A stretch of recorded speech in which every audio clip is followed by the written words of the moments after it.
Vota e shqiptarit jashtë dheut fatkeqësisht zhvleftëson votën e qytetarit në Shqipëri, sikurse leku zhvlerëson euro në kurrizin ton. Për herë ka pasur një mekanizëm për t'i përçudnuar zgjedhjet për në kuvent, ose ka ndodhur diçka që e ka tërhequr vëmendjen gjetiu dhe nuk i ka lënë qytetarët të realizojnë me anë të zgjedhjeve një ndikim të duhur mbi qeverisjen. Këtë radhë dini cili është mekanizmi? Vota e migrantëve. Ata që kanë lënë Shqipërinë për një jetë më të mirë dhe dhera të huaj, janë sigurisht nga forcat më të gjalla të kombit. Ata kanë kontribuar për familjet e tyre në atë.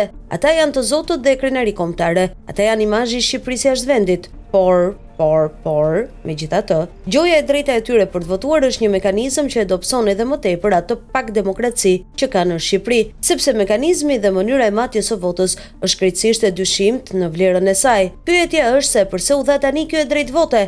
E para sepse para se të vinte Trump në pushtet, klasa politike sunduese kishte imagjinatën se ishte bërë forcë globale dhe nuk ishte thjesht një klasë qeverisëse në një vend të vogël nga më të varfrit e Evropës në Ballkan. Për ta përforcuar këtë, i duhej të tregonte botës se ajo me elektoratin shqiptar jashtë vendit mund të ndikonte Athinën, Romën, Berlinin, Londrën e të tjerë, pra gjithë perëndimin deri në Kaukaz. Por kjo imagjinatë e sëmur tani ka rënë në ujë. E dyta, duhet një mënyrë për të kontrolluar flukse votash nëpërmjet komisioneve, të numëruara pa kaluar në komisione votimi dhe jashtësyrit organeve dhe të opinionit. Hajde gjeje si voton një shqiptar jashtë vendit, u shembron votën e të tjerë. Rezultati tani është në duart e disa zyrtarëve dhe jo nën kontrollin e opinionit publik. E treta, popullsia në Shqipëri, aq shumë sa që për klasën politike shqiptare, numri i votuesve nuk i jepte më asnjë legjitimitet. Aq i rrudhur është bërë. Gjendja ishte bërtallse në sytë e shqiptarëve, por edhe të huajve.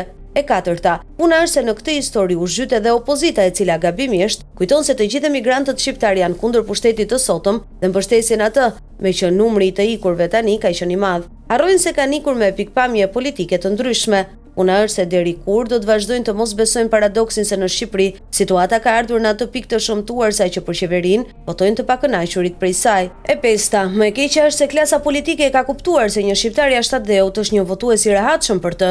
Është pikërisht sikurse ajo e do që të jetë. E hedh votën jo para një komisioni elektoral dhe një zot e di kush dhe si numërohet. Sa më shumë të votojnë jashtë, aq më pak rëndësi ka vota e shqiptarëve brenda vendit. Klasa politike u thot, nuk doni të votoni ju, por ne kemi konkurrentët tuaj jashtë vendit. Një votues i jashtëm hedh votën, jo mbi hallet që ka provuar në kurriz në vend se nuk ka punë, se e kanë fyer, se i kanë bërë padrejtësi, se shikon burokrat me vetura luksoze e të tjerë, por e hedh votën për të tjera arsye, ca imagjinare, ca patriotike, idealiste, ca për nostalgji, ca për këtë ose atë arsye. Një votues i jashtëm është një qytetar pasiv politikisht, ashtu sikurse e duan. Pasi të hedh votën të rri atje larg vendit, mos përzihet me çfarë ndodh këtu, mos jetë një njerëz që kërkon participim politik pas zgjedhjeve, hidh votën dhe ik.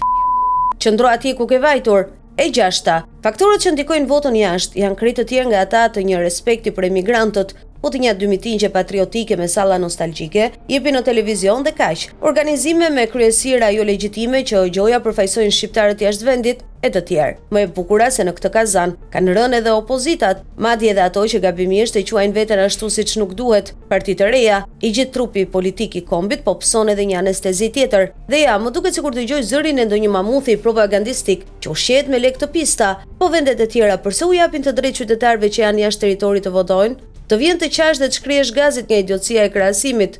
O gastore, dëgjoj. Ka prej tyre që japin këtë të drejtë, por në kushte juridike, fiskale dhe me mënyra e përfaqësimit krejt të kundërta nga ato që shet tek ne. Lidhe pak mendjen, nis të mendosh. Gjithsesi, doja dëgjoni këmbanën. Nuk mbetet veç se të therrasësh përpara për fitore të reja.